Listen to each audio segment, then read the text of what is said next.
Hello बच्चों, कैसे हैं आप लोग। उम्मीद करता हूं कि बिल्कुल बढ़िया और फर्स्ट क्लास होंगे। प्यारे बच्चों, आज हम लोग शुरू करने वाले हैं बहुत ज़बरदस्त टॉपिक जिसका नाम है आयोनाइजेशन एंथैल्पी।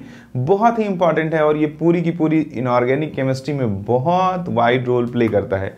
सरकारों, जितना ही टॉप का ये टॉपिक है उतना ही टॉप का मैं ये समझाऊंगा आपको। जरा समझिएगा, अगर हमारे पास कोई आइसोलेटेड गैसियस एटम है, आइसोलेटेड का मतलब है कि एक्सटर्नल टेम्परेचर, एक्सटर्नल प्रेशर का उस पर कोई फर्क नहीं पड़ रहा है। मान लीजिए कि हमारे पास कोई आइसोलेटेड गैसियस एटम है और हम उसके आइसोलेटेड गैसियस एटम में से इलेक्ट्रॉन को रिमूव करना चाहते हैं। तो इलेक्ट्रॉन को जब हम रिमूव करना चाहेंगे प्यारे बच्चों, तो इलेक्ट्रॉन को न्यूक्लियस हमेशा अट्रैक्शन फोर्स से होल्ड करके रखता है। अगर हम इसको बाहर से क्या सप्लाई करें, एनर्जी, और वह एनर्जी इतनी ज़्यादा हो कि इलेक्ट्रॉन उसको लेने के बाद न्यूक्लियस की पकड़ से निकल सके, तो हम इस एनर्जी को क्या बोल देंगे, आयोनाइजेशन एंथैल्पी बोल देंगे। तो अगर हम इसका डेफिनेशन बोलें तो इसका डेफिनेशन क्या हो जाएगा कि आयोनाइजेशन एंथैल्पी का जो डेफिनेशन होगा वो क्या हो जाएगा, it is energy which required, it is energy which required to remove an electron from any isolated gaseous atom, from any isolated gaseous atom किसी भी आइसोलेटेड गैसियस एटम में से इलेक्ट्रॉन को रिमूव करने के लिए जो एनर्जी लगती है प्यारे बच्चों, उसे अपन क्या बोलते हैं, आयोनाइजेशन एंथैल्पी। इसकी यूनिट दो तरीके से डिफाइन रहती है। एक तो आपको ये जूल पर एटम, या ये आपको जूल पर मोल में भी मिल सकती है, या sometime it is also written as electron volt per atom या इलेक्ट्रॉन वोल्ट पर मोल भी लिखा हो सकता है। ज़्यादातर वैसे इलेक्ट्रॉन वोल्ट पर एटम ही मिलेगा, इलेक्ट्रॉन वोल्ट पर मोल मिलने की संभावना बहुत कम है।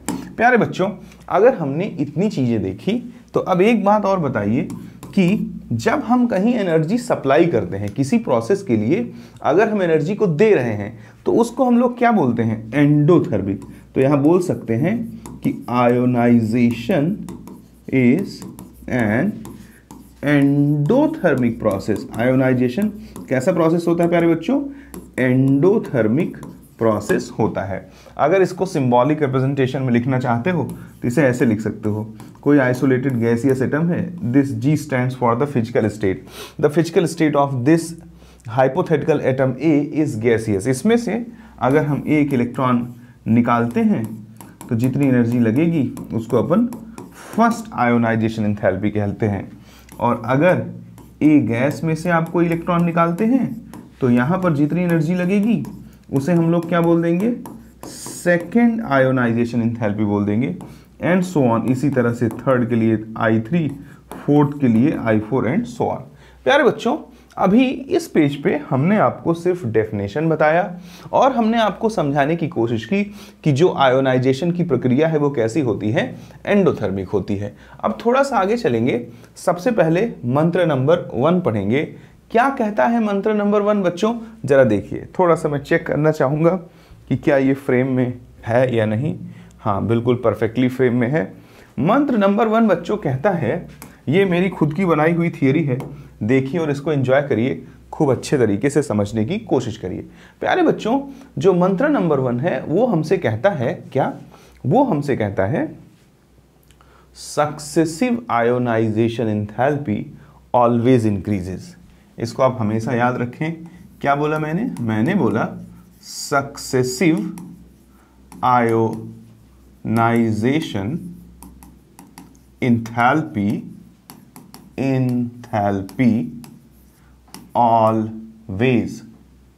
always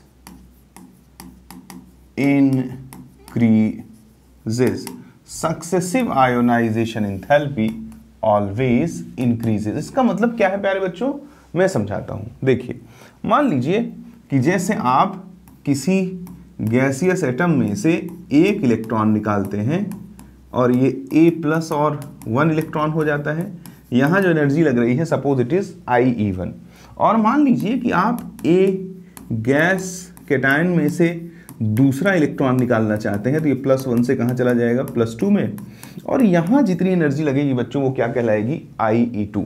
इसी तरह से अगर हम तीसरे के लिए जाएंगे, A+2 गैसियस में से सपोज करिए कि हम एक इलेक्ट्रॉन रिमूव कर रहे हैं and the amount of energy required here is called IE3। तो हम कह सकते हैं बच्चों कि successive ionisation enthalpy always increases. इसका मतलब है कि IE3 हमेशा बड़ा होगा IE2 से और ये हमेशा बड़ा होगा किससे, IE1 से। अब ये आप कहोगे कि बहुत ही आसान बात है, लेकिन ये कंफ्यूज करता है। पहले मैं इसको कई तरीके से आपको समझा देता हूँ। देखिए, जैसे बच्चों अगर सेम एटम पर पॉजिटिव चार्ज बढ़ता है, हम जानते हैं कि अगर पॉजिटिव चार्ज, पीछे हमने रेडियस पढ़ा ना, पॉजिटिव चार्ज बढ़ता है किस पर, सेम एटम पर, सेम एटम पर, तो उसकी साइज क्या होती है बच्चों, उसकी साइज घट जाती है। अब जब साइज घटेगी तो इलेक्ट्रॉन की न्यूक्लियस से जो दूरी है वो क्या हो जाएगी, कम हो जाएगी। यानी कि रेडियस या इसको अपन डिस्टेंस मान लें, आर को डिस्टेंस किसका, इलेक्ट्रॉन का, कहाँ से, न्यूक्लियस से। ये जो आर है ये क्या हो जाएगा, कम हो जाएगा। तो अट्रैक्शन बढ़ जाएगा, किसका अट्रैक्शन बढ़ जाएगा, न्यूक्लियस का। किस पर अट्रैक्शन बढ़ जाएगा, इलेक्ट्रॉन पर बढ़ जाएगा। तो जब अट्रैक्शन बढ़ जाएगा तो इलेक्ट्रॉन को निकालने के लिए ज़्यादा एनर्जी लगेगी कि नहीं भाई। जब ताकत से न्यूक्लियस पकड़ के रखेगा तो उस इलेक्ट्रॉन को रिमूव करने के लिए जो सप्लाइड अमाउंट ऑफ एनर्जी होगी बच्चों वो क्या होगी, तो हम कह सकते हैं कि आयोनाइजेशन एंथैल्पी बढ़ जाएगा। क्योंकि सेम ही एटम पर जब हम एक एक इलेक्ट्रॉन निकालते जाते हैं तो पॉजिटिव चार्ज क्या होता जाता है, बढ़ता जाता है। इसकी वजह से उसकी साइज क्या होती जाती है, घटती जाती है। इस वजह से न्यूक्लियस का अट्रैक्शन आउटर मोस्ट शेल के इलेक्ट्रॉनों पे बढ़ता जाता है और इसलिए उन इलेक्ट्रॉनों को निकालने के लिए लगने वाली एनर्जी बढ़ती जाती है और फाइनली हम कह सकते हैं कि आयोनाइजेशन एंथैल्पी क्या होती जाती है, बढ़ती जाती है। बट ये जो मंत्र है ना, ये आपको बहुत काम आएगा बच्चों। कैसे बहुत ज़्यादा काम आएगा, मैं एक एक करके आपको समझाता हूँ। देखिए, कुछ जगहें ऐसी हैं बच्चों जहां आप हमेशा कंफ्यूज होंगे। जैसे कि देखिए, अगर हम बात करें ग्रुप 2, तो ग्रुप 2 में बच्चों कौन आता है, बेटा, मांगे, कन्या, सुंदर, बाप, राजी। अगर हम ग्रुप 2 के एलिमेंट्स को देखें तो इनका जो जनरल इलेक्ट्रॉनिक कॉन्फ़िगरेशन है, general electronic configuration of outermost shell of outermost shell, वो कैसे होगा बच्चों, इसका होता है 2s2, इसका होता है 3s2, इसका होता है 4s2, इसका 5s2, इसका 6s2 और इसका 7s2। इसके बारे में वैसे हमें बात नहीं करनी है क्योंकि radioactive elements are not the part of our syllabus. तो बच्चों फिर भी आओ देखते हैं। अब अगर इन एलिमेंट्स का आपसे क्या कहे, इन एलिमेंट्स का अगर मैं इनको जनरली m से रिप्रेजेंट करूं, m से, तो जरा समझना, m है, गैसियस स्टेट में है, एक इलेक्ट्रॉन देगा तो m गैस 1 इलेक्ट्रॉन, और यहां जो एक इलेक्ट्रॉन को निकालने के लिए लगने वाली एनर्जी होगी वो क्या कहलाएगी, IE1। अगर बच्चों यहां देखो तो इलेक्ट्रॉनिक कॉन्फ़िगरेशन NS2 है और जब एक इलेक्ट्रॉन निकल जाएगा तो NS1 हो जाएगा। अब जरा देखो, m+ गैस, अगला इलेक्ट्रॉन NS1 में से निकलेगा, तो यहाँ एक मिसकंसेप्शन क्रिएट होता है सभी बच्चों में। वो क्या मिसकंसेप्शन है, जरा देखो, ये NS 0 हो जाएगा। वो क्या मिसकंसेप्शन है मैं बताता हूँ। लोगों को लगता है कि full filled atomic orbitals are more stable in compare to half field.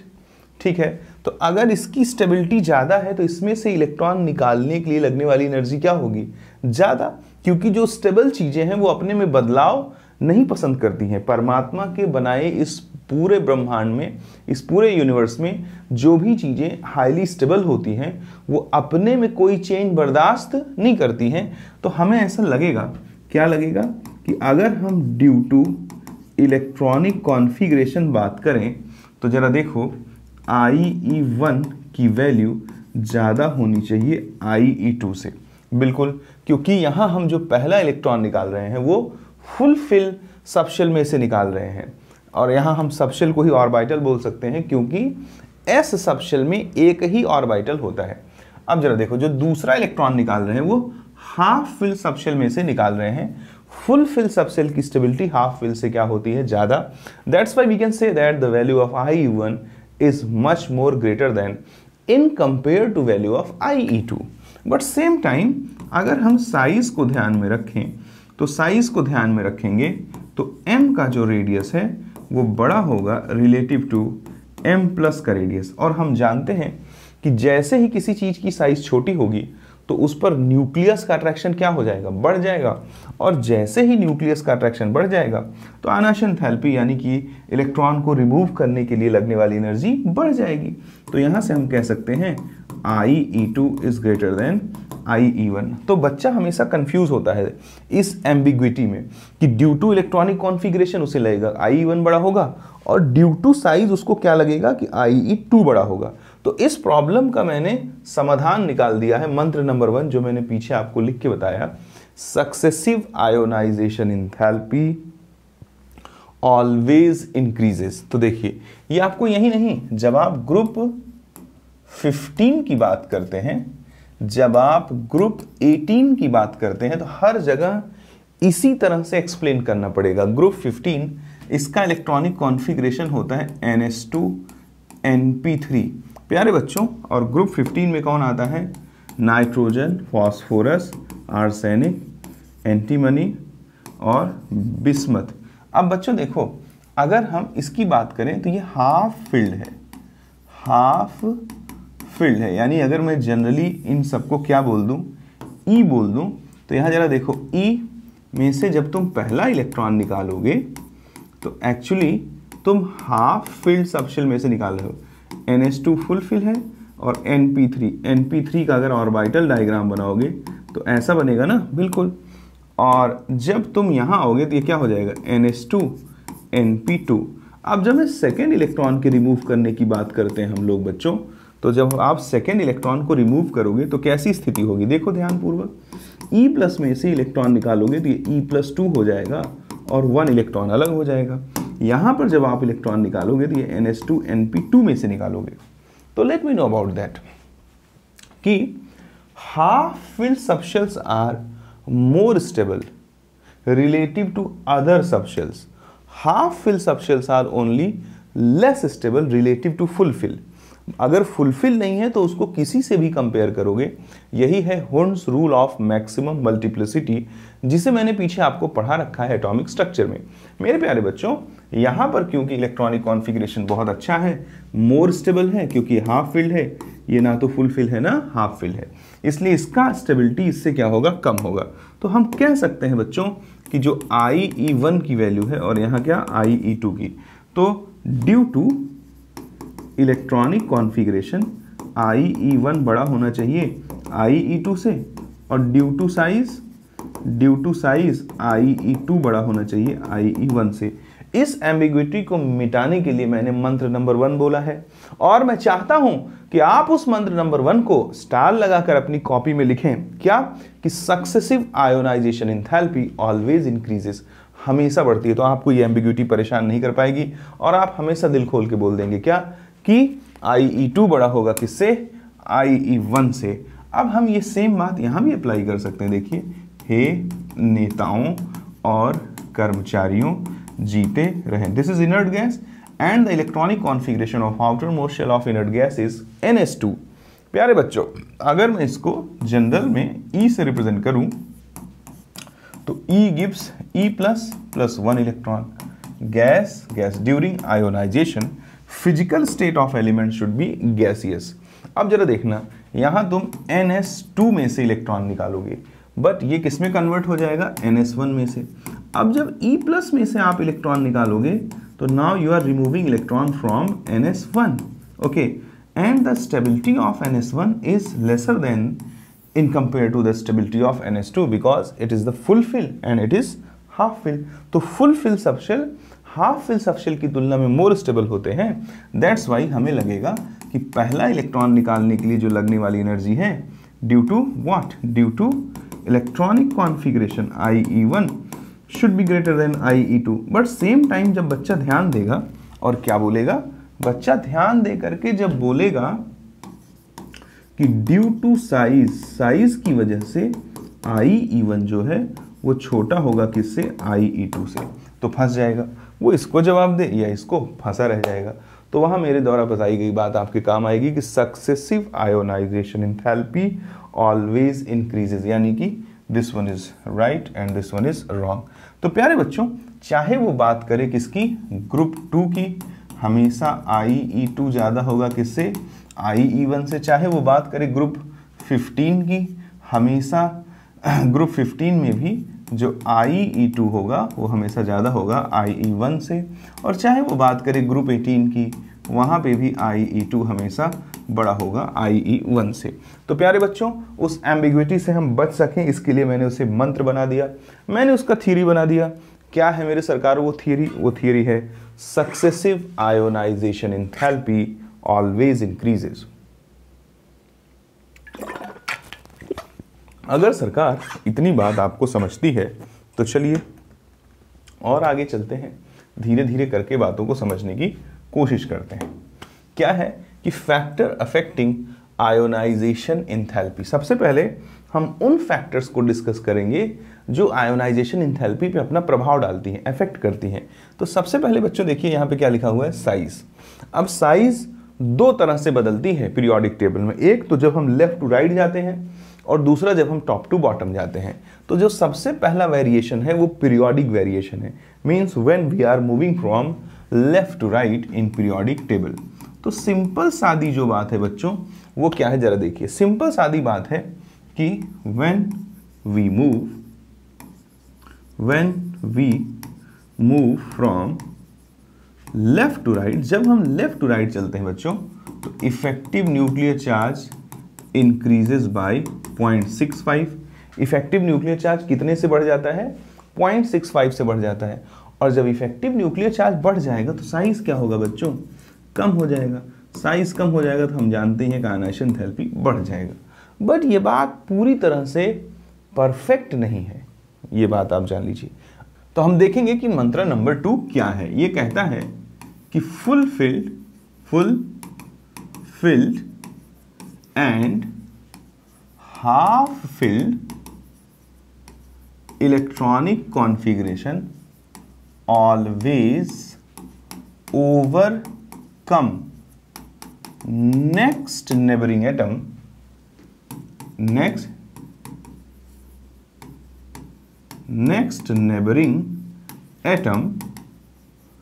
not next to next. This statement is valid only till the period number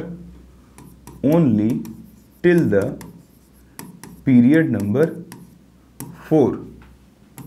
After that, regular trend is observed. Regular trend is observed। बड़ी खतरनाक बात है बच्चों। ये देखिए मैंने theory को बहुत मैनर्ड वे में बनाया है। अगर आप इसको अगर आपने पढ़ लिया तो आपको मज़ा आ जाएगा। थोड़ा धैर्य रखना पड़ेगा। यदि आप चाहते हैं कि सर 1 मिनट में आयोनाइजेशन एंथैल्पी सिखा दो, तो शायद आप फिर गलत आदमी से पढ़ रहे हैं, आपको कहीं और होना चाहिए। अगर आपको डेप्थ में जानना है, जेई, नीट या कॉम्पिटिटिव एग्जाम में अपीयर होना है, तो आपको ये बहुत बेहतर तरीका लगेगा। ज़रा सा धैर्य रखना पड़ेगा। देखिए प्यारे बच्चों, आयोनाइजेशन एंथैल्पी तो सब पढ़ते हैं। मैं तो यहीं खड़े खड़े 118 एलिमेंट की आयोनाइजेशन एंथैल्पी एक साथ खोल सकता हूँ। अब देखिए इसकी ताकत। अगर हम बात करते हैं किसकी, ज़रा देखें, नेक्स्ट पेज पे चल देता। अगर हम बात करते हैं किसकी, पीरियोडिक वेरिएशन की, तो देखिए lithium, sodium, potassium, rubidium, caesium और फ्रेंशियम। इसके बगल में क्या आएगा, बेटा, मांग यानी beryllium, magnesium, calcium, strontium, barium और रेडियम। डी ब्लॉक में पीरियोडिक वेरिएशन हम लोग नहीं पढ़ते हैं क्योंकि बहुत ज़्यादा एक्सेप्शनल वैल्यूज़ आती हैं। तो हम इसके बाद सीधे क्या लिखेंगे, पी ब्लॉक।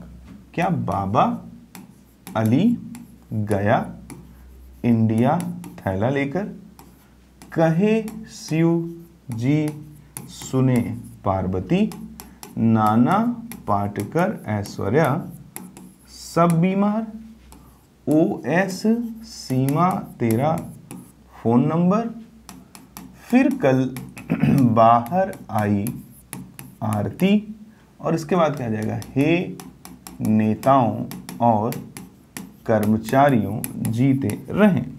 प्यारे बच्चों, किताबें जो कहती हैं रिजल्ट उसके बिल्कुल अपोजिट आएगा। देखो, जैसे अगर हम इसकी बात करें तो लेफ्ट टू राइट जाएंगे तो साइज लगातार घटेगी। अगर साइज लगातार घटेगी तो आयोनाइजेशन एंथैल्पी लगातार बढ़ना चाहिए, लेकिन ऐसा कुछ होगा नहीं। जैसे हम इसे पीरियड नंबर 2 बोल सकते हैं, इसे पीरियड नंबर 3, इसे पीरियड नंबर 4, इसे period number 5, 6 and this is the period number 7।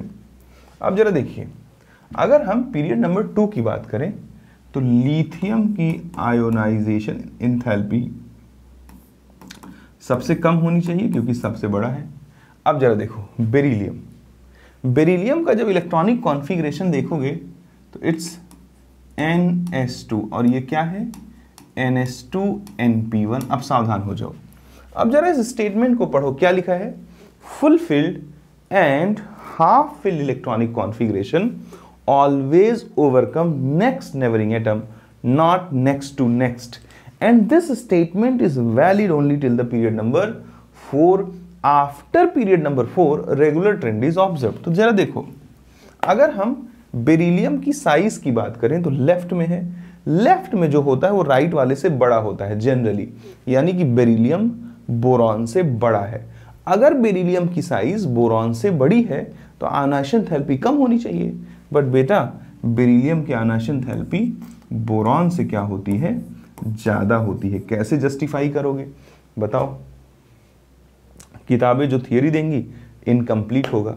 आपको मंत्र नंबर 2 काम करेगा। देखो फुलफिल है ना, तो मैंने क्या सिखाया, full fill and half fill electronic configuration always overcome next neighbouring atom, not next to next. यानी कि जब आयोनाइजेशन एंथैल्पी की बात आए तो फुल फिल और हाफ फिल वाले को पड़ोस वाले से जिता देना, भले उसकी साइज बड़ी क्यों ना हो। अब जरा देखो उसके बाद कौन आ जाएगा, कार्बन। जैसे नाइट्रोजन पे आओगे, दिस इज NS2NP3। अगर हम कहें तो नाइट्रोजन की साइज ऑक्सीजन से बड़ी है।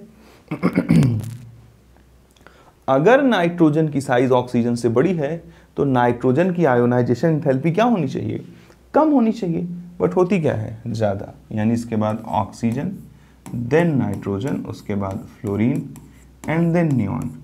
अगर हम चलें पीरियड नंबर 2 के बजाय पीरियड नंबर 3 में तो आयोनाइजेशन एंथैल्पी का इंक्रीजिंग ऑर्डर रखेंगे। तो जरा देखो सेम ट्रेंड चलेगा। कैसे, हम सबसे पहले सोडियम वाले को तो सबसे कम कह देंगे क्योंकि मेटल है, अपने पीरियड में बहुत बड़ा है। अब जरा देखो मैग्नीशियम की साइज एल्यूमिनियम से क्या है, बड़ी। इस वजह से मैग्नीशियम की आयोनाइजेशन एंथैल्पी क्या होनी चाहिए, कम, लेकिन इसका इलेक्ट्रॉनिक कॉन्फ़िगरेशन इससे मोर स्टेबल है, इस वजह से क्या होना चाहिए, ज़्यादा। तो तुम फंसो। उसके फंसने से पहले मैंने ये देखो पिछले पेज पे इलाज कर दिया है मंत्र नंबर 2 बता के, full fill and half fill electronic configuration always overcome next neighbouring atom, not next to next. अब बच्चों जरा देखो सोडियम, सोडियम के बाद क्या आ जाएगा, सोडियम के बाद आ जाएगा, हमें लगेगा मैग्नीशियम आना चाहिए, बट आएगा कौन, एल्यूमिनियम। एल्यूमिनियम से ज़्यादा किसका हो जाएगा, मैग्नीशियम। कैसे, full fill and half fill electronic configuration always overcome next neighbouring atom, not next to next. उसके बाद जरा देखो फिर कौन आ जाएगा, सिलिकॉन। अब फास्फोरस फिर सल्फर से जीत जाएगा, यानी उसके बाद कौन आएगा, सल्फर। फिर कौन आ जाएगा, फास्फोरस, फिर तो क्लोरीन, और उसके बाद क्या आ जाएगा, एरेगॉन आ जाएगा। इसी तरह से हम पीरियड नंबर 4 में जब मूव करेंगे तो पोटेशियम, पोटेशियम के बाद कौन आ जाएगा, गैलियम, गैलियम के बाद कौन आ जाएगा, कैल्शियम, फिर जर्मेनियम, फिर कौन आ जाएगा, Fe, उसके बाद कौन आ जाएगा, As, फिर कौन आ जाएगा, Br, और फिर कौन आ जाएगा, क्रिप्टॉन। बट बच्चों देखो उसमें क्या लिखा है, after period number 4 regular trend is observe. तो रेगुलर ट्रेंड क्या कहता है कि when we move from left to right, when we move from left to right ionization enthalpy increases. But ये कब लागू होता है? ये लागू होता है after period number 4। Period number 4 से पहले यही चलता रहेगा, यानी जैसे ही तुम पीरियड नंबर 5 में जाओगे तो रेगुलर ट्रेंड चलेगा। क्या कि जो बड़ा है उसका कम, रुबिडियम, रुबिडियम के बाद Sr, फिर In, फिर Sn, फिर Sb, फिर Te, फिर I, फिर xenon। अगर हम बात करें किसकी? अगर हम बात करें पीरियड नंबर 6 की, तो पीरियड नंबर 6 पे क्या आ जाएगा बच्चों?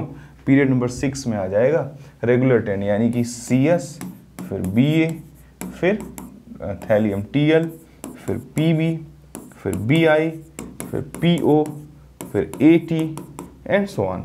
तो इस बात को बहुत अच्छे से आप जानेंगे तो ही कर पाएंगे, अदरवाइज आप इसमें फंसते चले जाएंगे। ये बहुत मैनर्ड कल्चर है। मैं इसका तुम्हें बहुत ज़बरदस्त तरीका दिखाता हूँ। देखो, सपोज करो कि मैं ऐसे लिख देता, lithium, beryllium, boron, carbon, nitrogen, oxygen, fluorine, neon. ठीक है, अब बच्चों इन सबका इलेक्ट्रॉनिक कॉन्फ़िगरेशन भी लिख दो। इसका क्या हो जाएगा? 1s2 2s1, 1s2 2s2, 1s2 2s2 2p1। इसको क्या लिख दोगे? 2s2 2p2। इसको क्या लिख दोगे? 2s2 2p3। इसको क्या लिख दोगे? 2s2 2p4। इसको क्या लिख दोगे? 2s2 2p5। इसको क्या लिख दोगे? 2s2 2p6। अब जरा सावधानी से बातों को देखो और मजे लूटो। अगर कोई तुमसे कहे कि इन्हें आयोनाइजेशन एंथैल्पी के इंक्रीजिंग ऑर्डर में लिखो, तो फर्स्ट आयोनाइजेशन एंथैल्पी के इंक्रीजिंग ऑर्डर में तो आप फटाफट लिख दोगे, कोई दिक्कत वाली बात ही नहीं है। कैसे कि लिथियम लिखा, फिर full fill and half fill electronic configuration always overcome next neighbouring atom, not next to next, फिर बोरॉन, फिर बेरिलियम, फिर कार्बन, फिर ऑक्सीजन, फिर नाइट्रोजन, फिर फ्लोरीन और फिर नियॉन। बट मैं यहाँ रुकने वाला नहीं हूँ, मैं आपसे पूछूंगा कि आप इनका IE2 का इंक्रीजिंग ऑर्डर बताओ। अब जरा देखो, जब हम पहला इलेक्ट्रॉन निकालते हैं, जैसे लिथियम में से निकालेंगे तो ये Li+1+1 इलेक्ट्रॉन हो जाएगा, यानी कि जब हम IE2 पढ़ते हैं तो इलेक्ट्रॉन Li+ में से निकालते हैं, और जब हम IE1 पढ़ते हैं तो इलेक्ट्रॉन Li में से निकालते हैं। तो अब हम चल रहे हैं क्या पढ़ने? IE2 का इंक्रीजिंग ऑर्डर। तो उससे पहले हम सबका कैटायन लिख देंगे। देखिए, जैसे कि Li+, Be+, B+, C+, N+, O+, F+, Ne+। जब आप सबका कैटायन लिख देंगे प्यारे बच्चों, तो थोड़ा और आगे चलिए, आप सबका इलेक्ट्रॉनिक कॉन्फ़िगरेशन भी लिख दीजिए। This is 1s2, this is 1s2 2s1, और ये क्या हो जाएगा? ये 1s2 2s2, और ये क्या हो जाएगा? 2s2, एक निकल जाएगा ना, तो ये 2s2 2p1, ये क्या हो जाएगा? 2s2 2p2, outer most shell का लिख रहा है, ये 2s2 2p3, ये क्या हो जाएगा? 2s2 2p4, ये क्या हो जाएगा? 2s2 2p5 हो जाएगा। अब बच्चों जब दूसरा इलेक्ट्रॉन निकालोगे तो देखो तुम्हें क्या लगेगा? बेहोशी में रहोगे तो यही लगेगा ना, ये सबसे बड़ा है, या full fill and half fill electronic configuration always overcome next neighbouring atom, तो तुम्हें लगेगा Be+ का सबसे छोटा है, फिर किसका आ जाएगा? Li+। अब ये देखो, ये भी फुल फिल है, तो full fill and half fill always overcome next neighbouring atom, तो C+ से ज़्यादा किसका हो जाएगा? B+ का, फिर N+ का। ये देखो, ये हाफ फिल है, ये इसको जीत जाएगा, तो उसके बाद कौन आ जाएगा? F+, फिर कौन आ जाएगा? O+, और फिर कौन आ जाएगा? Ne+। बट ये पूरी तरह से गलत है। क्यों गलत है मैं समझाता हूँ। प्यारे बच्चों सावधानी से देखो, तो जो लिथियम में इलेक्ट्रॉन निकल रहा है वो पहले शेल में से निकल रहा है। जब आप लिथियम का दूसरा इलेक्ट्रॉन निकालेंगे तो that electron, the second electron of lithium is actually present in the first shell. But हम अगर बाकियों की बात करें, देखिए यहाँ से लेकर के यहाँ तक की बात करें, तो हम कह सकते हैं कि इलेक्ट्रॉन सेकेंड शेल से निकाला जाएगा, ठीक है। लेकिन अगर हम यहाँ बात करें बच्चों, तो यहाँ फर्स्ट शेल से निकाला जाएगा। तो प्यारे बच्चों अगर यहाँ फर्स्ट शेल से इलेक्ट्रॉन निकाला जाएगा तो बताओ फर्स्ट शेल की न्यूक्लियस से क्लोजनेस क्या होती है, बहुत ज़्यादा। फर्स्ट शेल के इलेक्ट्रॉन पर न्यूक्लियस का अट्रैक्शन क्या होता है, बहुत ज़्यादा। इसलिए अचानक से लिथियम की आयोनाइजेशन एंथैल्पी जो सेकेंड वाली होगी वो सबसे क्या हो जाएगी, ज़्यादा।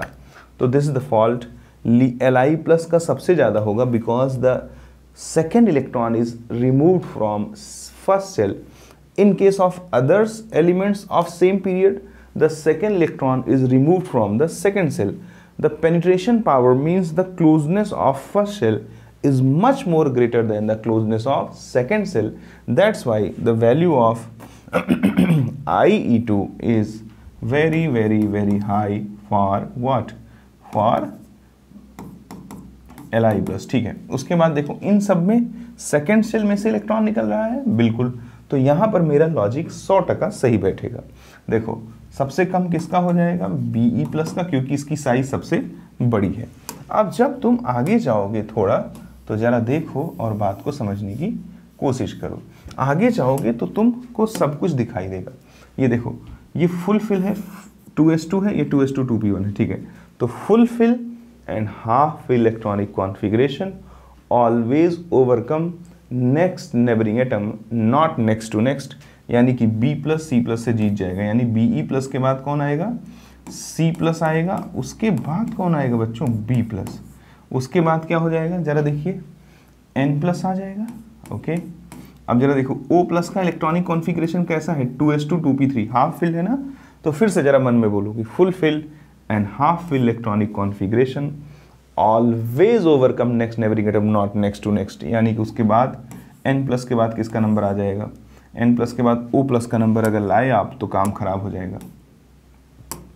ये तो इससे जीत जाएगा, यानी कि F+ आएगा, उसके बाद O+ आएगा। बहुत इंपॉर्टेंट बात है, आयोनाइजेशन एंथैल्पी की बात किया जाए तो F+ से ज़्यादा होती है O+ की, और सबसे ज़्यादा इसका हो जाएगा। प्यारे बच्चों उम्मीद करता हूँ कि आपको मज़ा आ रहा होगा। मैं यहाँ रुकने वाला नहीं हूँ मैं इसलिए नहीं रुकने वाला हूं क्योंकि मैं आगे निकालूंगा क्या, IE3, थर्ड आयोनाइजेशन एंथैल्पी। प्यारे बच्चों अगर मैं थर्ड निकालूं तो जरा बताओ कि तीसरा इलेक्ट्रॉन कहां से रिमूव करोगे।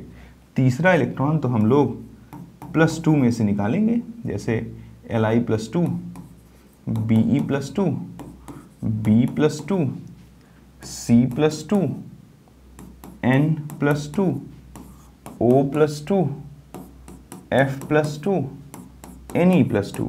बच्चों जो थर्ड इलेक्ट्रॉन है, जैसे पहला इलेक्ट्रॉन न्यूट्रल एटम में से निकलता है, दूसरा इलेक्ट्रॉन पॉजिटिवली सिंगल यानी यूनी पॉजिटिव में से निकलता है, वैसे तीसरा इलेक्ट्रॉन डाई पॉजिटिव में से निकलेगा ना।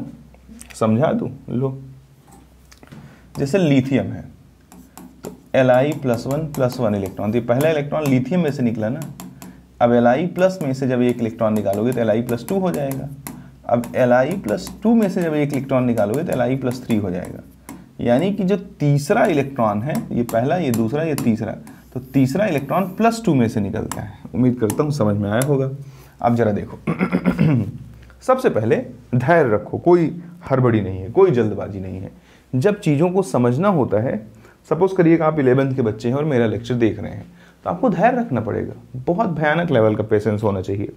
अगर आप रिपीटर में हैं तब तो आपकी आंखें फटी रह जाएंगी, अरे बाप रे ये तो मैंने ज़िंदगी में सुना ही नहीं, ये कहाँ से आदमी मिल गया मुझे अचानक से। तब तो आप सुन लेंगे मुझे, क्योंकि रिपीटर का बच्चा एक बार झटके खा चुका रहता है। अगर आप 12th में होंगे तो भी आप मुझे बहुत आसानी से सुन सकते हैं, बट अगर आप 11th में हैं तो आपको बहुत धैर्य रखना पड़ेगा बच्चों, क्योंकि आपको तो जो है छोटी छोटी चीज़ों की आदत लगी रहती है। आप जब अचानक से कॉन्सेप्ट पाते हैं तो उसको डाइजेस्ट नहीं कर पाते हैं, क्योंकि आपका जो लिसनिंग पावर है बहुत वीक रहता है। मैक्सिमम बच्चों का मैंने जो फील किया है कि लिसनिंग पावर बहुत कमज़ोर है, बहुत देर तक एक चीज़ को सुन नहीं पाते हैं, पढ़ नहीं पाते हैं। तो आप ध्यान रखिए, क्योंकि मेरा तो बेटा एक ही काम है, चीज़ों को प्रॉपर तरीके से न्यूट्रलाइज करना, और उसमें गाइस टाइम भी लगता है। वो तो बिल्कुल एकदम से चमत्कारी बात तो है नहीं, उसमें टाइम लगेगा। देखिए सरकार, अगर हम 2-2 इलेक्ट्रॉन निकाल दें तो इसमें से 2 निकालो जरा, ये क्या हो जाएगा, 1s1, this will become 1s2 and this will become 1s2, 2s1 and this is 2s2, this is 2s2 2p1, this is 2s2 2p2, and this is 2s2 2p3, and this is 2s2 2p4. My target is to arrange them in increasing order of third ionization enthalpy. अगर वो decreasing कह रहा है तो increasing करके उसका उल्टा कर देना। आप सावधान रहना बच्चों, हड़बड़ाना मत, डायरेक्ट बोलूँगा। इन दोनों में ज़रा देखो, तो अगर मैं इन दोनों की बात करूँ तो इसमें जो इलेक्ट्रॉन निकलेगा वो फर्स्ट शेल में से निकलेगा, और बाकियों की अगर बात करूँ तो इनमें जो इलेक्ट्रॉन निकल रहा है वो कहाँ से निकल रहा है? सेकेंड शेल में से। अभी मैंने आपको बताया कि फर्स्ट शेल का पेनिट्रेशन पावर सेकेंड शेल के कंपेयर में क्या होता है? बहुत ज़्यादा होता है। इसलिए प्यारे बच्चों, लिथियम और बेरिलियम इन दोनों का जो आयोनाइजेशन एंथैल्पी होगा थर्ड वाला, वो क्या होगा? बाकी सबसे ज़्यादा होगा, और काफ़ी ज़्यादा होगा। आपस में किसका ज़्यादा होगा? तो देखो बहुत स्पष्ट रूप से सारी चीज़ें क्लियर हैं। साइज भी बेरिलियम की ही छोटी है, और इलेक्ट्रॉनिक कॉन्फ़िगरेशन भी बेरिलियम का ही मोर स्टेबल है, क्योंकि जब आप लेफ्ट टू राइट जाते हैं तो साइज कम होती है। तो साइज के घटने की वजह से भी बेरिलियम के आयनाइजेशन एंथैल्पी क्या होगी? Li से ज़्यादा। और इलेक्ट्रॉनिक कॉन्फ़िगरेशन की स्टेबिलिटी भी देखी जाए तो this is full filled and this is half filled. Means दोनों बातों को एक साथ अप्लाई करो तो भी तुम यही पाओगे कि बेरिलियम की ionization enthalpy is actually much more greater than in compared to the ionization enthalpy of lithium। अब बाकियों को देख लो, इसका क्या होगा? यानी ये कौन है? हाँ 1s2 हो गया Li प्लस का, और हाँ ठीक है। उसके बाद देखो ये बोरॉन है, ये यानी कि सबसे कम B+2 का होगा। अब ये जरा फुल फिल है, तो full fill and half fill always overcome next neighbouring atom, यानी N+2 से C+2 का ज़्यादा होगा। उसके बाद जरा देखो कौन हो जाएगा? O+2। अब जरा देखो F+2 फुल फिल है, तो क्या बोल दोगे? Full fill and half fill electronic configuration always overcome next neighbouring atom, not next to next, and this statement is valid only till the period number 4। तो उम्मीद करता हूँ कि इतनी देर अगर आपने मुझे सुना होगा तो कुछ तो यूनिक लगा होगा बच्चों। ये है बेहतरीन सा तरीका क्या जानने का? आयोनाइजेशन एंथैल्पी जानने का पीरियोडिक वेरिएशन में। गाइस अगर इतनी बात आप समझ गए तो मैं मान लेता हूं कि हाँ भाई कुछ चीज़ें आपने सीखी। कई बार ऐसे क्वेश्चंस भी बनाता है बच्चों, जैसे देखिए ऐसे क्वेश्चन बना देगा, आपको वहाँ आयोनाइजेशन एंथैल्पी पे प्रॉपर पकड़ रखनी पड़ेगी।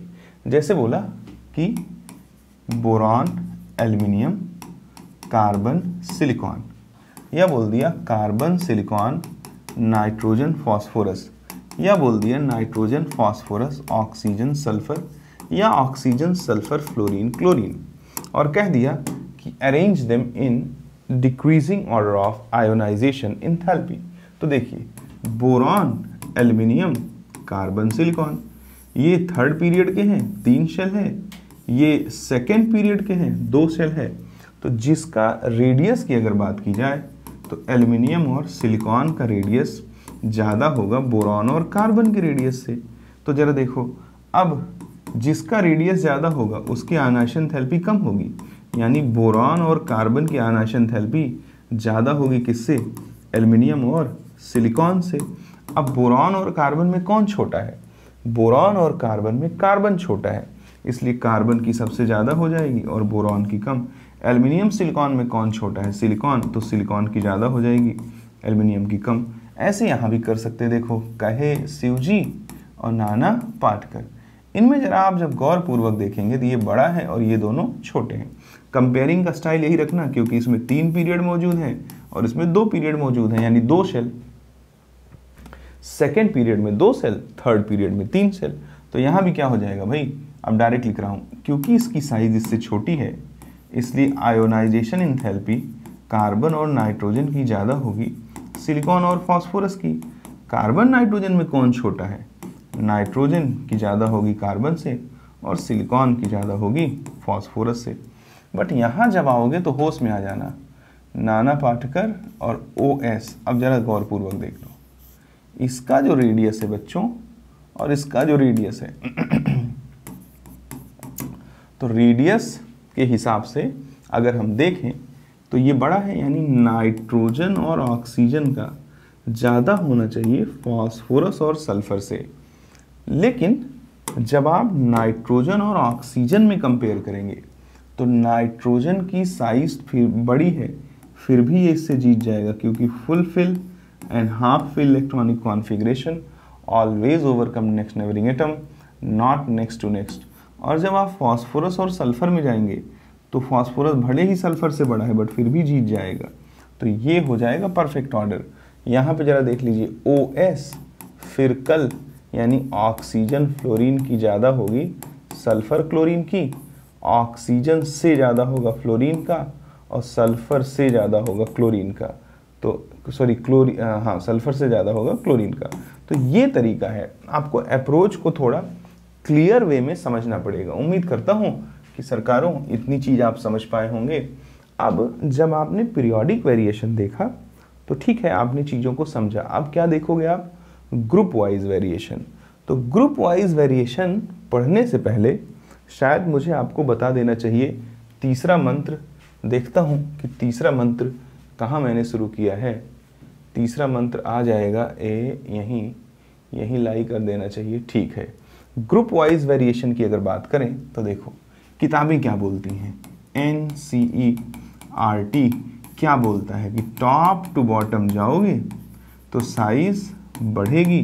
अब साइज बढ़ेगी अगर, तो जितना कोई एटम की साइज बढ़ेगी इलेक्ट्रॉन की न्यूक्लियस से दूरी उतनी ज़्यादा होगी, और इलेक्ट्रॉन की न्यूक्लियस से दूरी जितनी ज़्यादा होगी तो न्यूक्लियस का अट्रैक्शन उस पर उतना कम होगा, और यानी कि साइज बढ़ेगी तो न्यूक्लियर अट्रैक्शन कम होगा, तो आयोनाइजेशन एंथैल्पी कम हो जाएगा।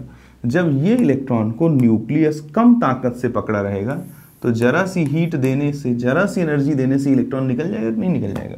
यानी सामान्य तौर पे अगर बात करें तो टॉप टू बॉटम जाने पर आयोनाइजेशन एंथैल्पी घटना चाहिए, लेकिन ऐसा होगा नहीं प्यारे बच्चों। आगे खेल बन जाएगा। कैसे खेल बनेगा वो आप देखिए। आगे एक मंत्र आएगा, जैसे हमने 2 मंत्र पढ़ा वैसे तीसरा मंत्र भी आपको जानना पड़ेगा। क्या? कि इफेक्ट ऑफ लेंथेनॉइड कॉन्ट्रैक्शन, पीछे मैंने पढ़ा रखा है। Effect of lanthanoid contraction on ionisation enthalpy is observed only till the group number 14। ध्यान रखना, बहुत गजब की बात है ये। अगर कोई बात करे कि effect of lanthanoid contraction on atomic radius, तो क्या है? एटॉमिक रेडियस पे लेंथेनॉइड कॉन्ट्रैक्शन का इफेक्ट ग्रुप नंबर 13 तक ऑब्जर्व होता है। बट जब हम बात करते हैं किसकी बच्चों? जब हम बात करते हैं आयोनाइजेशन एंथैल्पी की, तो effect of lanthanoid contraction on ionisation enthalpy is observe till the group number 14। ये मंत्र है, आप उसे याद रखें। ज़्यादा 3-5 करने से अच्छा है कि आप इनको क्या करिए, बहुत मैनर्ड वे में याद करिए। क्योंकि जितनी थी ओवरऑल क्या होना चाहिए कि टीचर के पास एक ऐसी थियरी होनी चाहिए कि कम बातों से ज़्यादा क्वेश्चन के आंसर आ जाए। बस ये काफ़ी वेरीफाइड थियरी है और मेरी खुद की बनाई हुई थियरी है, बहुत मेहनत के बाद। मैं तो चाहता हूँ कि आप जज करिए। अगर आपको अच्छा लगता है तो आप जो है लाइक कमेंट सब्सक्राइब कर दीजिए, नहीं अच्छा लगता है तो सजेस्ट करिए, बताइए कि सर आप आयोनाइजेशन एंथैल्पी में अगर ये भी बता देते तो और अच्छा हो जाता। बताइए, सजेस्ट करिए कि मैं और बेहतर क्या कर सकता हूँ। और वैसे मुझे लगता नहीं कि इसमें और बेहतर की कोई चांसेस हैं। अगर आप इसको ध्यान से देखोगे ना तो ये इतना कंप्लीट बात है, इतना कंप्लीट बात है कि आपको मज़ा आ जाएगा। बट फिर भी अगर आपको कुछ लगता है तो ज़रूर बताएं। प्यारे सरकार, अब जरा देखो, ग्रुप वाइज वेरिएशन की अगर बात की जाए तो सबसे पहले कौन आ जाएगा? Lithium, sodium, potassium, rubidium, caesium, francium. उसके बाद कौन आ जाएगा? Beryllium, magnesium, calcium, strontium, barium और रेडियम। उसके बाद शुरू हो जाएगा डी ब्लॉक। यहीं से खेल शुरू हो जाता है। डी ब्लॉक में कौन आ जाएगा? ये यहाँ से साइंस, टीचर, विनीता, किरमानी, मन फे को न कॉपर जिंक। उसके बाद क्या आ जाएगा, यारी जरा निभा मौत तक रुकावट राह में पड़े तो आग में कूद जा। उसके बाद क्या हो जाएगा, ला हफ्ता वरना रे OS इरफान पठान और होगार्ड। उसके बाद क्या हो जाएगा, एक राइफल दबाए सागर भाई हस्ती मिटाकर देश को रंगीन करने निकले। उसके बाद क्या आ जाएगा बच्चों, उसके बाद आ जाएगा बाबा अली गया इंडिया थैला लेकर, कहे शिवजी सुने पार्वती, नाना पाटेकर ऐश्वर्या सब बीमार, OS सीमा तेरा फ़ोन नंबर, हे नेता नहीं OS सीमा तेरा फ़ोन नंबर, फिर ग्रुप 17 आ जाएगा, फिर कल बाहर आई आरती, फिर क्या हो जाएगा, हे नेताओं और कर्मचारियों जीते रहें। प्यारे बच्चों, ये पूरा का पूरा हमारा पीरियोडिक टेबल है। अब जरा देखिए, ग्रुप नंबर 1 से ग्रुप नंबर 2 चलेंगे, आपको 14 तक सतर्क रहना पड़ेगा। After group number 14 regular trend is observe, यानी कि मंत्र जो है वो पूरा क्या होगा, effect of lanthanoid contraction on ionisation enthalpy is observe only till the group number 14। एक लाइन और इसमें लिख देना, after group number 14 regular trend is observed. क्या मतलब है बच्चों, कि ग्रुप नंबर 14 के बाद रेगुलर ट्रेंड चलता है। इसका जरा समझना, अगर हम ग्रुप नंबर 1 की बात करें तो जिसकी साइज छोटी उसका आयनाइजेशन एंथैल्पी ज़्यादा, ग्रुप 2 में भी जिसकी साइज छोटी उसकी आयनाइजेशन एंथैल्पी ज़्यादा। इट्स ओके, यहाँ तो कोई दिक्कत ही नहीं है। जैसे ही ग्रुप 3 में आओगे, यहाँ पे भी जिसकी साइज छोटी उसकी आयनाइजेशन एंथैल्पी ज़्यादा। बट बच्चों, जैसे ही आप ग्रुप 4 में एंट्री मारोगे, यहाँ से खेल बन जाएगा। ग्रुप 4 से लेकर के बच्चों ग्रुप 14 तक ये बहुत ही अलग आएगा। देखो, अब टाइटेनियम का जर्कोनियम से ज़्यादा होगा क्योंकि साइज टाइटेनियम की छोटी है। बट जैसे ही जर्कोनियम से हाफनियम पे आओगे तो तुम्हें मालूम है कि लेंथेनॉइड कॉन्ट्रैक्शन की वजह से इनकी साइज आपस में लगभग क्या होती है, सेम। बट इनमें 32 प्रोटॉन ज़्यादा होंगे इन कंपेयर टू जर्कोनियम। तो साइज सेम है और अचानक से 32 प्रोटॉन ज़्यादा हो गए। अब ये तो जानते ही हो ना, एटॉमिक नंबर निकालना सिखाया ना, तुमको नहीं मालूम तो चेक कर लेना। इन सब में 32 का डिफरेंस चलता है, इसलिए कोई दिक्कत वाली बात नहीं। इसका और इसका एटॉमिक नंबर का जब डिफरेंस निकालोगे तो 32 पाओगे। प्यारे बच्चों, इसका मतलब जब साइज सेम है ड्यू टू लेंथेनॉइड कॉन्ट्रैक्शन, हाँ, बिना पुराना वीडियो देखे डायरेक्ट इसे मत देखना, नहीं तो पल्ले ही नहीं पड़ेगा। तो देखिए, इनकी साइज लगभग सेम है और इसके पास 32 प्रोटॉन ज़्यादा है, तो न्यूक्लियर अट्रैक्शन बढ़ जाएगा काफ़ी ज़्यादा। और जब न्यूक्लियर अट्रैक्शन काफ़ी ज़्यादा बढ़ जाएगा तो अचानक से आयनाइजेशन एंथैल्पी की वैल्यू बढ़ जाती है। यानी कि यहाँ आयोनाइजेशन एंथैल्पी जो नीचे वाले हैं ना, उनकी ऊपर वालों से क्या हो जाती है, ज़्यादा हो जाती है, ज़्यादा हो जाती है। यहाँ भी अब बच्चों ज़रा देखो, और इनकी बात करें तो इनकी साइज़ छोटी है तो इनकी ज़्यादा होगी होगी। ठीक है, अब प्यारे बच्चों, अगर इतनी बात आप समझे तो अब ज़रा देखना ध्यान से, ये बहुत काम की चीज़ है। ये रेडियो एक्टिव है, ये रेडियो एक्टिव है। इनके आयोनाइजेशन एंथैल्पी का कंपैरिजन हमारे सिलेबस में है ही नहीं, आपको पढ़ना ही नहीं, आप निश्चिंत रहिए। अब ज़रा देखो बच्चों, यहाँ ज़रा समझना, ग्रुप 13, ये जो ग्रुप 13 है ना, इसमें आयोनाइजेशन एंथैल्पी लिखना हो तो ये W बनाना सीखो। ये ऐसे देखो, ऐसे देखो, इसको बनाना सीखो। कैसे बनता है ये, अगर नहीं बनाओगे तो परेशान होगे। ऐसे ऐसे ऐसे ऐसे, यानी कि इस ऊपर वाले से ये वाला नीचे रहेगा और इससे ये वाला नीचे रहेगा। और इसी W पे लिख दो, बाबा अली गया इंडिया थैला लेकर। अब जरा देखो कौन सबसे ऊपर है, तो सबसे ऊपर बोरॉन है, तो बोरॉन की आयनाइजेशन एंथैल्पी सबसे ज़्यादा हो जाएगी। उसके बाद कौन सबसे ऊपर है, थैलियम, उसके बाद कौन है, गैलियम, उसके बाद एल्युमिनियम, उसके बाद इंडियम। ये परफेक्ट ऑर्डर है किसके, ग्रुप 13 के आयनाइजेशन एंथैल्पी का। ध्यान रखें, जल्दी ये किसी इतना ज़्यादा एक्सेप्शनल है कि किसी को जल्दी याद नहीं होता है। मैं इनके रीजंस को भी बहुत बेहतर वे में जानता हूँ, कहो तो बता भी दूंगा, लेकिन आप अभी इनको पहले याद रखने का ट्रिक समझो। ये W बनाना अगर आपको आ गया तो आप याद रख पाओगे। उसके बाद बच्चों देखो ग्रुप 14 है, तो ग्रुप 14 की अगर हम लोग बात करें तो देखो कौन है, कहे शिवजी सुने पार्वती, कार्बन का सबसे ज़्यादा, फिर सिलिकॉन, फिर जर्मेनियम और फिर टिन, और टिन से ज़्यादा लेड का होगा। अगर एग्जैक्ट ऑर्डर पूछता है तो एग्जैक्ट भाई इसमें ये तो पता लगा लेड का टिन से ज़्यादा होगा, बाकी किससे ज़्यादा होगा नहीं पता लग रहा है। तो एग्जैक्ट ऑर्डर की बात करें तो एग्जैक्ट ऑर्डर में चिंता करने की ज़रूरत नहीं है, खाली टिन से ज़्यादा होता है किसका, लेड का। अब जरा अपना मंत्र पढ़ो।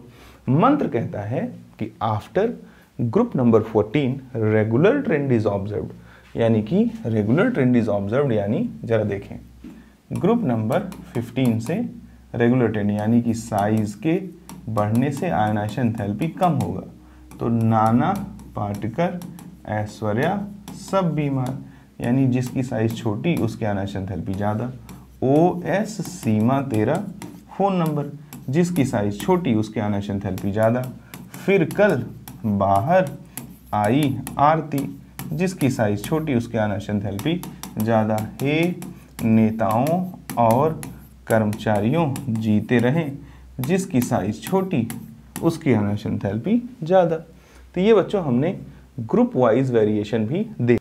अब बच्चों हम लोग देखेंगे आयोनाइजेशन एंथैल्पी के एप्लीकेशन को। सबसे पहला एप्लीकेशन हम लोग पढ़ेंगे, देखिए पीछे लिखा हुआ है कैटायन की स्टेबिलिटी। कैटायन की स्टेबिलिटी को कैसे जस्टिफाई करते हैं देखिए, तो सबसे पहले ये पॉइंट आपको याद रखना पड़ेगा, मेमोरी बेस्ड है क्या, कि अगर सक्सेसिव आयोनाइजेशन एंथैल्पी में डिफरेंस ग्रेटर देन और इक्वल टू क्या हो जाए 16 इलेक्ट्रॉन वोल्ट, तो ऐसी स्थिति में जो लोअर ऑक्सीडेशन स्टेट होता है वो मोर स्टेबल होता है। जैसे बच्चों अगर मैं सोडियम की बात करूं और सोडियम का ये रिएक्शन आपको लिख के दिखाऊं कि sodium gas is converted into Na plus gas by the release of 1 electron, तो यहां जितनी एनर्जी लगेगी उसे अपन क्या बोलेंगे, IE1। किसी आइसोलेटेड गैसियस एटम में से एक इलेक्ट्रॉन निकालने के लिए जो लगने वाली एनर्जी है वो क्या कहलाएगी, IE1।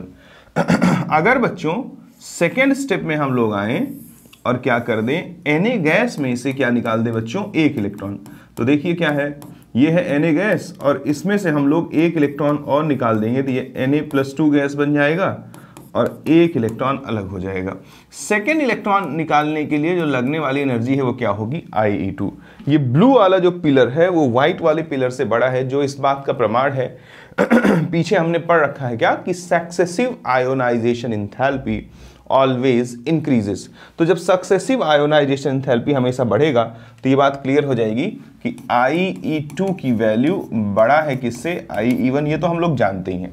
अब होता क्या है, सोडियम के केस में IE2 माइनस IE1 जो है वो 47.2 इलेक्ट्रॉन वोल्ट के बराबर होता है। इसलिए हम कह सकते हैं कि लोअर ऑक्सीडेशन स्टेट की स्टेबिलिटी ज़्यादा होगी किससे, हायर ऑक्सीडेशन स्टेट की स्टेबिलिटी से।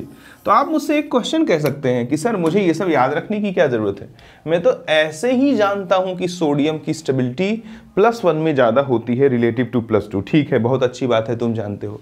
मान लो तुमको ऐसे दे दे कि ये एलिमेंट है और बताए ही ना कि वो क्या है, वो सोडियम है कि क्लोरीन है कि फ्लोरीन है, क्या है, व्हाटएवर, वो कुछ ना बताए, तो ऐसी स्थिति में आप कैसे जानोगे, नहीं जान पाओगे। जब बताएगा कि सोडियम है तब तो जान पाओगे +1 स्टेबल है कि +2, लेकिन जब बताएगा ही नहीं, अननोन एटम दे करके और difference in successive ionisation enthalpy देगा, तो जब तक ये डेटा नहीं याद रखोगे तब तक जो है तुम्हारा काम होने वाला नहीं है। कंपटीशन के लिए ये बहुत इंपॉर्टेंट है प्यारे बच्चों। इसी तरह हम लोग आगे चलेंगे। आगे कहता है पॉइंट नंबर 2 में कि if difference in successive ionisation enthalpy is less than और इक्वल टू 11 इलेक्ट्रॉन वोल्ट, अगर सक्सेसिव आयोनाइजेशन एंथैल्पी में जो डिफरेंस है वो 11 से क्या हो, कम हो, तो ऐसी स्थिति में लोअर ऑक्सीडेशन स्टेट की स्टेबिलिटी घट जाती है, लोअर ऑक्सीडेशन स्टेट की जो स्टेबिलिटी है प्यारे बच्चों, जो स्टेबिलिटी है वो कम हो जाती है, और जो हायर ऑक्सीडेशन स्टेट है, हायर ऑक्सीडेशन स्टेट की जो स्टेबिलिटी है प्यारे बच्चों वो बढ़ जाती है। जैसे सरकार हम बात करें किसकी, मैग्नीशियम की बात करें, suppose this one is representing the removal of first electron of magnesium from its isolated gaseous form. अगर हमने पहला इलेक्ट्रॉन निकाला तो यहां लगने वाली एनर्जी क्या कहलाएगी, IE1, और अगर मैंने दूसरा इलेक्ट्रॉन निकाला Mg+ में से तो वहां लगने वाली एनर्जी क्या कहलाएगी, IE2 कहलाएगी। ठीक है, बड़ी अच्छी बात है। अब हम तो जानते हैं कि IE2 हमेशा क्या होगा, IE1 से बड़ा होगा, लेकिन वो कितना बड़ा होगा ये भी बहुत कुछ डिसाइड करता है। तो देखिए यहां भी ये बात पता लग रही है कि IE2 IE1 से बड़ा होता है, बट मैग्नीशियम के केस में जब हम IE2 माइनस IE1 चेक करते हैं, एक्चुअली ये डेटा तुम्हें नहीं ये स्टेटमेंट याद रखना है, डेटा दिया रहता है, यानी ये वाला स्टेटमेंट तो तुम्हें याद रखना पड़ेगा, अभी क्वेश्चन में लेकर के दिखा दूंगा। IE2 माइनस IE1 जो होता है वो 6.7 इलेक्ट्रॉन के बराबर होता है। अब ये जरा बताओ कि सक्सेसिव आयोनाइजेशन एंथैल्पी में जो डिफरेंस है वो क्या हो गया बच्चों, वो 11 से कम आ गया। तो ऐसी स्थिति में हायर ऑक्सीडेशन स्टेट की स्टेबिलिटी ज़्यादा होगी, यानी कि मैग्नीशियम +2 की स्टेबिलिटी मैग्नीशियम +1 से ज़्यादा होगी। अगेन मैं बोलूँ, आपके मन में एक मिथ क्रिएट हो जाएगा कि सर जी ये तो मैं ऐसे ही जानता हूँ, इतना बवासीर फैलाने की क्या ज़रूरत है। भाई ये तुम तब जानते हो जब एलिमेंट यानी कि मेटल एटम स्पेसिफाइड होगा कि ये मैग्नीशियम है, ये सोडियम है। अगर हाइपोथेटिकल एटम लेकर के आयोनाइजेशन एंथैल्पी में डिफरेंस क्रिएट करके क्वेश्चन बनाया तो जब तक ये डेटा तुम्हें नहीं मालूम है तब तक तुम कुछ नहीं जान पाओगे। प्यारे सरकारों, तीसरा पॉइंट मैं अपनी तरफ से बता देता हूं। तीसरा पॉइंट है कि if difference in successive ionisation enthalpy is in between 11 and 16, अगर 11 से 16 के बीच में हो, जैसे पहला केस क्या था कि अगर आयोनाइजेशन एंथैल्पी में डिफरेंस 16 इलेक्ट्रॉन वोल्ट से ज्यादा हो तो ऐसे सिचुएशन में क्या हो जाता था प्यारे बच्चों, ऐसे सिचुएशन में लोअर ऑक्सीडेशन स्टेट की स्टेबिलिटी बढ़ जाती थी। अगर 11 इलेक्ट्रॉन वोल्ट से कम हो तो ऐसी स्थिति में हायर ऑक्सीडेशन स्टेट की स्टेबिलिटी बढ़ जाती थी। अब कह रहा है अगर इनके बीच का डेटा हो, जैसे एग्जाम्पल के तौर पर बच्चों सपोज करो we are going to ionize aluminium atom, तो एल्यूमिनियम में से जब आप पहला इलेक्ट्रॉन रिमूव करोगे तो this one is called first ionization enthalpy. The required energy to remove first electron from any isolated gaseous atom is called first ionization enthalpy. Suppose in next step we are going to remove second electron, तो aluminium gas में से जब सरकार मेरे दूसरा electron निकालते हैं तो Al+2 गैस बनता है by release of one electron, and here required energy is called IE2। Similarly जब आप तीसरा इलेक्ट्रॉन निकालते हो तो Al+2 एक इलेक्ट्रॉन रिलीज करेगा तो Al+3 बनाएगा, ये कहलाएगा बच्चों IE3। यहां पर जो रिक्वायर्ड एनर्जी हो क्या कहलाएगी, IE3। अब एक बात तो आप पहले ही जानते हैं मंत्र नंबर 1 से, क्या कि successive ionisation enthalpy always increases. इसका मतलब कि यस IE3 ज़्यादा ऊंचा है, फिर IE2 इससे थोड़ा कम और IE1 सबसे कम। तो ये तो हम लोग जानते हैं कि IE3 की वैल्यू बड़ी होगी IE2 से और IE2 की वैल्यू बड़ी होगी IE1 से। इसे जानने में कोई बहुत बड़ी महारत नहीं है। अब जरा ध्यानपूर्वक देखना बच्चों, जो IE2 माइनस IE1 है ना वो 12.8 होता है। अब जरा देखो 12.8 इलेक्ट्रॉन वोल्ट 16 और 11 के बीच में है कि नहीं, फर्स्ट केस और सेकंड केस। 16 इलेक्ट्रॉन वोल्ट से बड़ा या बराबर होता है तो lower oxidation state more stable होता है, और 11 से छोटा होता है तो हायर। अब यहां जरा देखो ये वाला डेटा 12.8 11 और 16 के बीच में है। अब दूसरा वाला भी देख लो, दूसरा वाला यहां लिख देता हूं IE3 minus IE2 and this one is equals to 6.8 electron volt. तो यहां आपको सीखना पड़ेगा, रेफरेंस बनाना पड़ता है। जैसे जब तक ये बात दिमाग में नहीं जाएगी तब तक समझेगा भी नहीं, या तो कोर याद कर लो। देखो ये 12.8 से ज़्यादा है, तो ज़्यादा कहाँ, सॉरी 11 इलेक्ट्रॉन वोल्ट से ज़्यादा है, ठीक है। तो ज़्यादा कहाँ आया था, केस 1 में। केस 1 में आप क्या बोलते थे कि जब भी आयोनाइजेशन एंथैल्पी में डिफरेंस 16 से ज़्यादा हो तो lower oxidation state more stable होता है। तो जब ज़्यादा आता है तो कौन मोर स्टेबल होता है, लोअर। तो यहाँ जरा देखो 12.8 क्या है, 11, जो रेफरेंस तुम्हारा था वो क्या था 11, उससे ज़्यादा है कि नहीं है। फिर से इसको और अच्छे से समझाता रुको।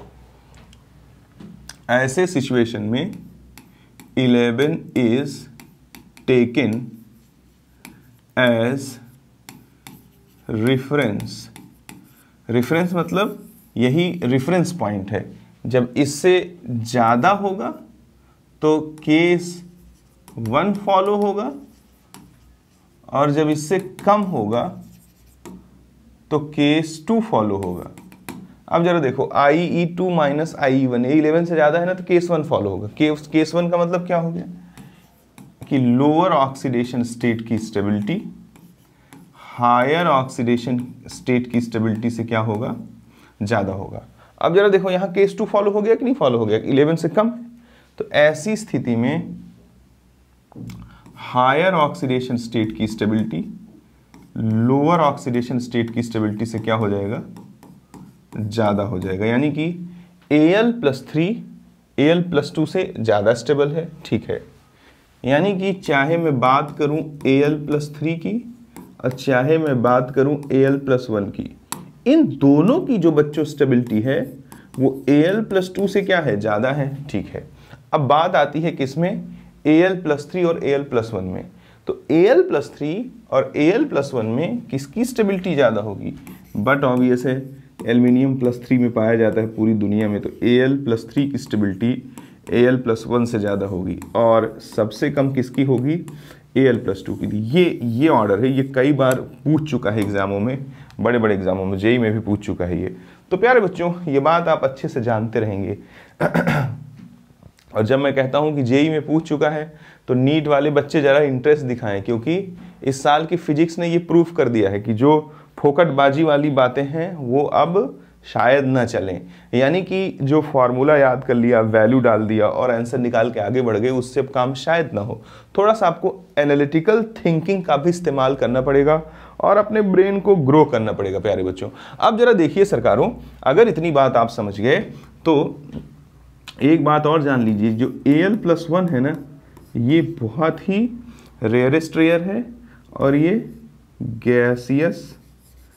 गैसियस फॉर्म में ही एग्जिस्ट करता है। जैसे Al+3 Al+2 ये अदर फॉर्म में भी एग्जिस्ट कर सकता है। जैसे एल्युमिनियम, अगर आयोनाइजेशन एंथैल्पी पढ़ रहे हैं, भले हमें उसे जो है गैसियस एटम में कन्वर्ट करना हो, बट अदर फिजिकल स्टेट में भी एल्युमिनियम+3 में पाया जा सकता है या पाया जाता है। लेकिन जो Al+1 है ये सिर्फ और सिर्फ गैसियस स्टेट में ही एग्जिस्टेंस में रहता है। तो प्यारे बच्चों उम्मीद करता हूँ ये सारी बातें आपको समझ में आई होंगी, और आगे चलेंगे हम लोग बात करेंगे determination of valency shell electron या ग्रुप नंबर या स्टेबल ऑक्सीडेशन स्टेट।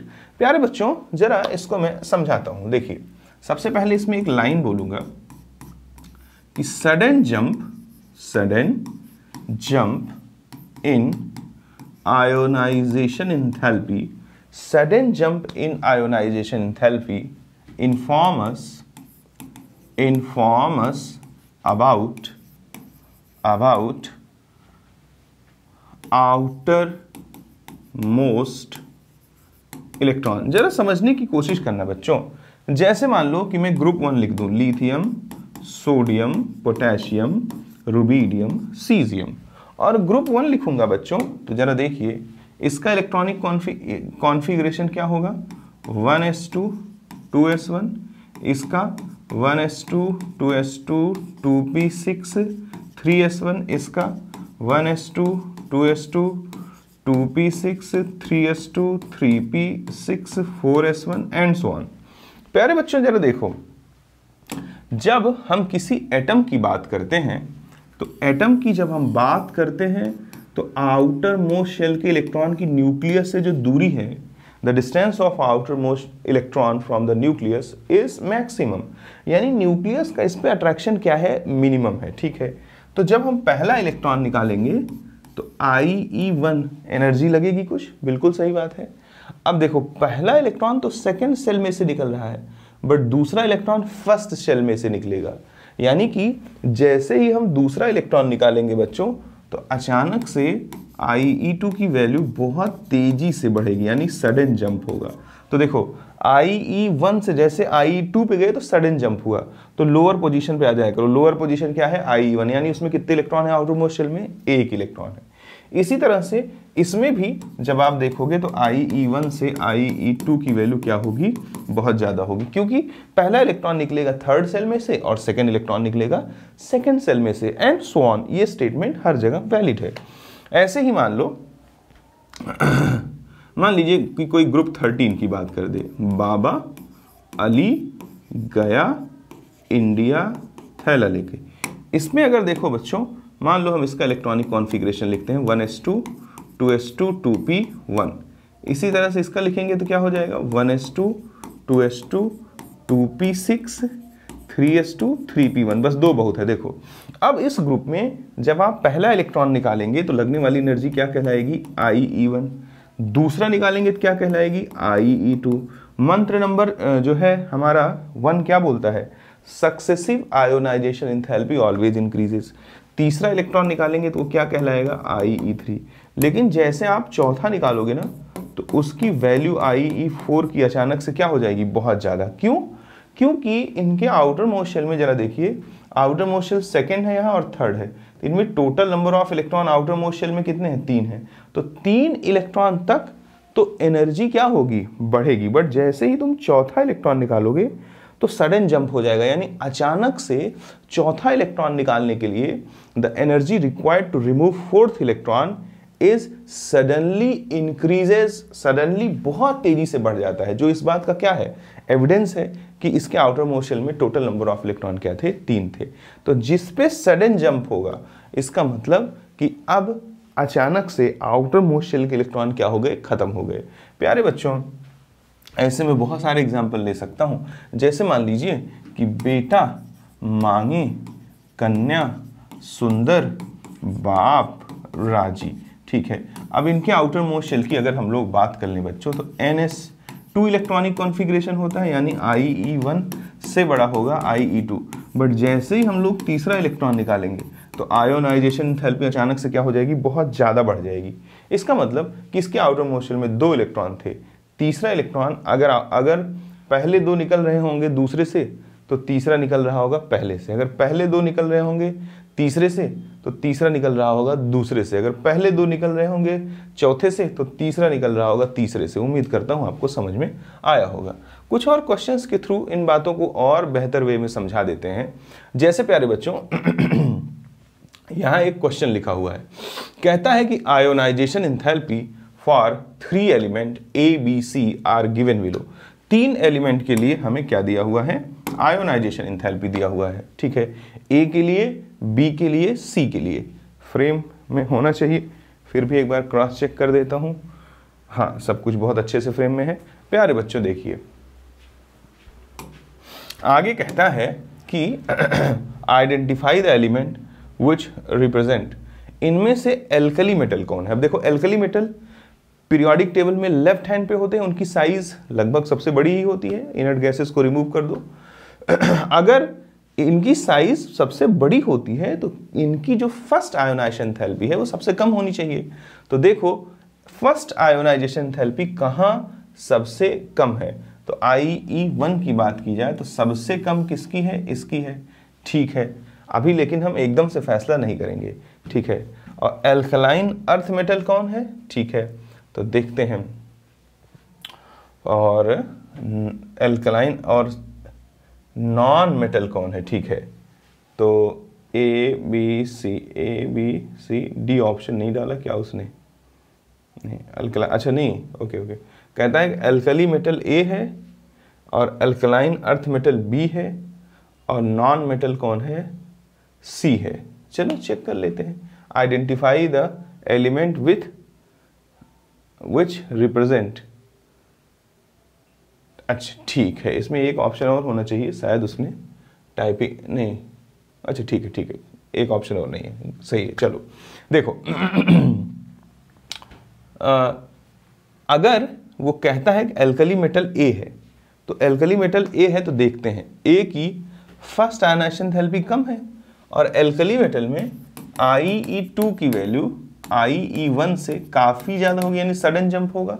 तो देखो 6 चौक 24, लगभग 6 गुना से बढ़ गया कि नहीं, हाँ, तो ए तो एल्कली मेटल है, ये बात तो सच हो गया। बी पे जरा आओ, देखो ध्यान पूर्वक, जब बी को देखोगे तो बी के नीचे एक्चुअली ये डेटा लिखा होना चाहिए, सी के नीचे ये डेटा लिखा होना चाहिए और ए के नीचे ये डेटा लिखा होना चाहिए।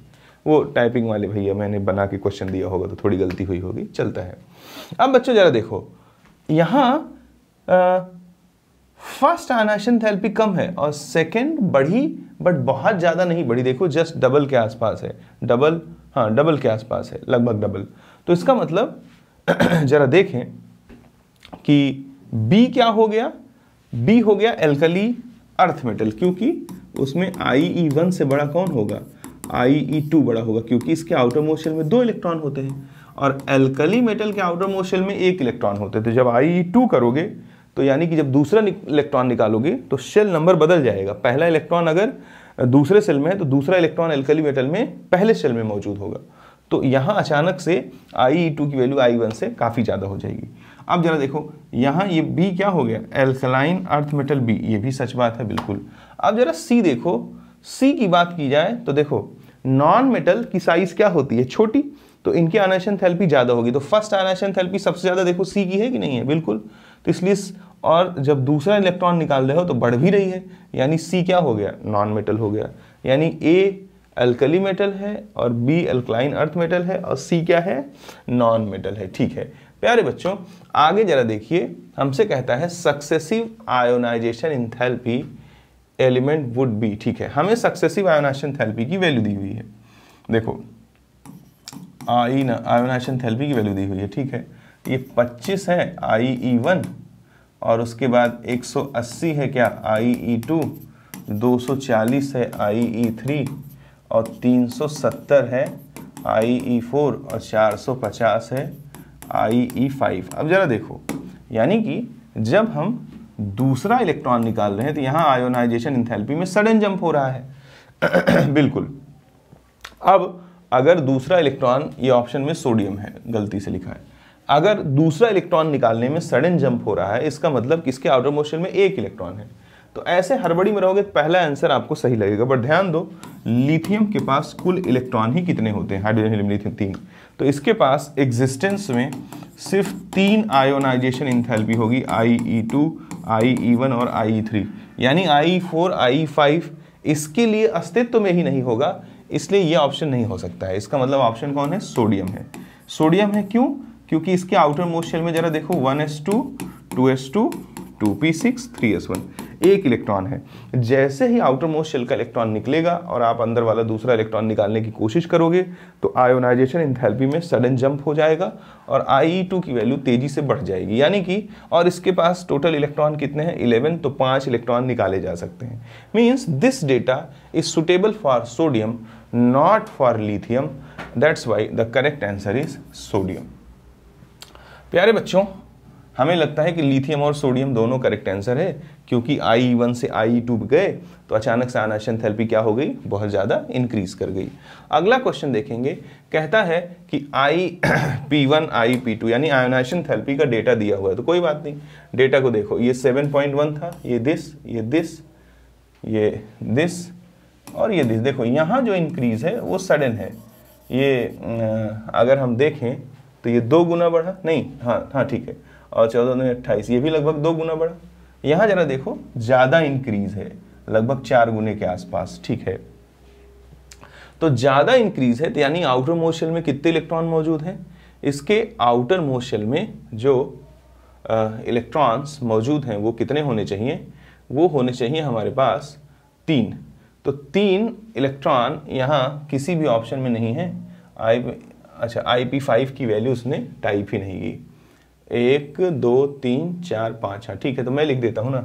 मान लो इसकी IP5 की वैल्यू दी हुई है कितनी, 760 इलेक्ट्रॉन वोल्ट। तो देखिए जैसे ही हम IP4 से IP5 पे जा रहे हैं तो अचानक से वैल्यू लगभग 5-6 गुना बढ़ जा रही है, नहीं 5 गुना तो बढ़ी जा रही है, कोई दिक्कत नहीं है। लगभग यहाँ से यहाँ जाने पे, यहाँ से यहाँ जाने पे, यहाँ से यहाँ जाने पे जो इंक्रीज हो रहा है उससे तो ज़्यादा इंक्रीज हो रहा है ना यहाँ से यहाँ जाने पे।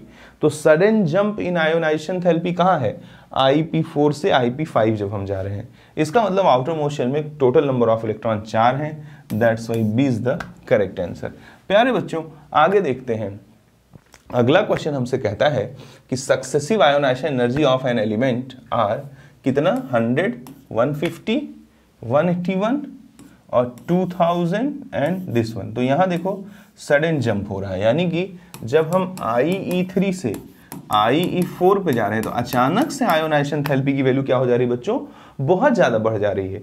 अगर आयोनाइजेशन थेरेपी की वैल्यू बहुत ज़्यादा बढ़ जा रही है इसका मतलब कि उसके आउटर मोस्ट शेल में टोटल नंबर ऑफ इलेक्ट्रॉन कितने मौजूद हैं, 3 मौजूद हैं।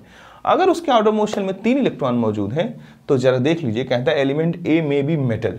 3 इलेक्ट्रॉन किसमें होते हैं, बाबा, अली, गया, इंडिया, थैला लेकर के। अब इसमें मेटल मौजूद होता है कि नहीं, बिल्कुल एल्युमिनियम मौजूद है, मेटालिक कैरेक्टर होता है, जैसे जैसे नीचे जाओगे मेटालिक कैरेक्टर इंक्रीज होता जाएगा। ए में B metal, yes. Formula of its oxide, if total number of electrons are 3 in their outermost shell, so we can say that the charge which can be easily attained by A is +3 और O पे -2 होता है, तो formula क्या हो जाएगा, A2O3, यानी ये भी आसान है, ये भी सही है। ऑक्साइड ऑफ एलिमेंट ए में बी एम्फोटेरिक, यस। जो एल्युमिनियम का ऑक्साइड होता है ना, इस पूरे ग्रुप में एल्युमिनियम का जो ऑक्साइड होता है वो कैसे होता है, एम्फोटेरिक। एक्चुअली होता क्या है, जनाब मंजीर अली ने ऐसा बेकार कर गाना गाया, सब पंजाबी सनक गए। ये वो मेटल हैं इस पृथ्वी पर जो एम्फोटेरिक ऑक्साइड बनाते हैं, तो इसमें एल्युमिनियम भी आता है। यानी कि वो ग्रुप जिसके आउटर मोस्ट शेल में 3 इलेक्ट्रॉन है उसमें एक मेटल ऐसा भी मौजूद है जो एम्फोटेरिक ऑक्साइड का फॉर्मेशन करता है, that's why third is also correct. So we can say that final answer is what, all are correct option. प्यारे बच्चों आगे चलते हैं कुछ और